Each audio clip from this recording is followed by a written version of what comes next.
si hablamos de articular, de enfoque, hablamos en el tema dentro de la temática de cambios y reducción de riesgos de desastres. La red GIRLAC agrupa organizaciones de sociedad civil, organizaciones de personas con discapacidad y algunas entidades de gobierno y agencias de Naciones Unidas a nivel de Latinoamérica y el Caribe. Aquí, principalmente, para trabajar realmente el tomar acciones frente a los cambios climáticos y tener una buena gestión de riesgos, es trabajar basado en los derechos humanos. Y los derechos humanos son universales. Esto quiere decir que los derechos son para todos. No hay un derecho preferente, un trato preferente para un grupo de personas, sino más bien aceptar la diversidad. Y cuando decimos que aceptamos la diversidad, hablamos de la igualdad. Me torno o me enfoco un poco en la situación de las personas con discapacidad. Sabemos que la discapacidad y la pobreza interactúan. ¿Por qué? Por la falta de oportunidades. Por ejemplo, una persona con discapacidad, si no tiene acceso a una buena educación, no tiene una preparación. Si no tiene el acceso al empleo, que el empleo es un medio de vida, pues no va a tener oportunidad, ¿no?, de poder salvaguardarse en sí mismo. Entonces, esa es la igualdad basada en los derechos humanos.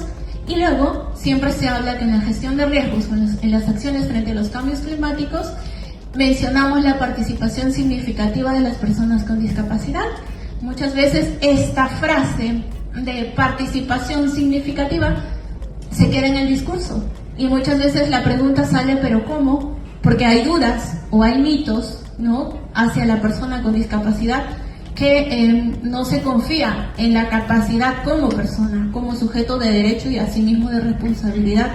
Entonces es aquí, al decir participación significativa, nos tornamos en lo que viene a ser la accesibilidad. Siempre se menciona la accesibilidad desde el diseño universal, es decir, que si vamos a hablar de una ciudad inclusiva, que esta ciudad, los edificios sean construidos pensando en el diseño universal, es decir, desde su creación. Pero hoy en día no siempre se piensa en ese diseño universal. Sin embargo, existe la accesibilidad, que esa accesibilidad viene a darse de manera gradual, de manera progresiva, para que la persona con discapacidad tenga acceso a todos los entornos sin limitaciones, sin poder limitar su participación junto a los demás, ¿no? Entonces, también es, digamos, trabajar, tenemos hoy en día la Convención de los Derechos de las Personas con Discapacidad, donde a la persona con discapacidad se le ve y se le enfoca desde un modelo social, es decir, que es parte de la sociedad con los demás y junto a los demás. También está el Objetivo de Desarrollo Sostenible, la Agenda 2030, y tiene como principio básico el no dejar a nadie atrás.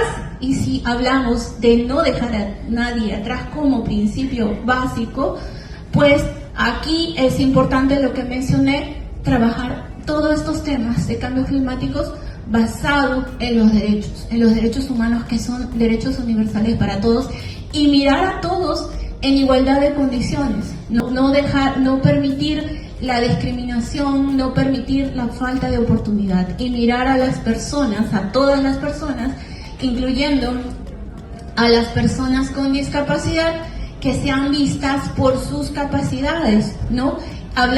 Si hablamos de capacidades, vamos a hablar de riqueza. Hablamos de riqueza, aceptamos la diversidad, ¿no? Y si aceptamos la diversidad, vamos a aceptar y vamos a permitir enriquecernos más, conociendo miradas distintas, condiciones de vida distintas. Entonces, desde sus condiciones de vida distintas, vamos a poder recibir más aportaciones para un mejor desarrollo sostenible, ¿no? Muchísimas gracias.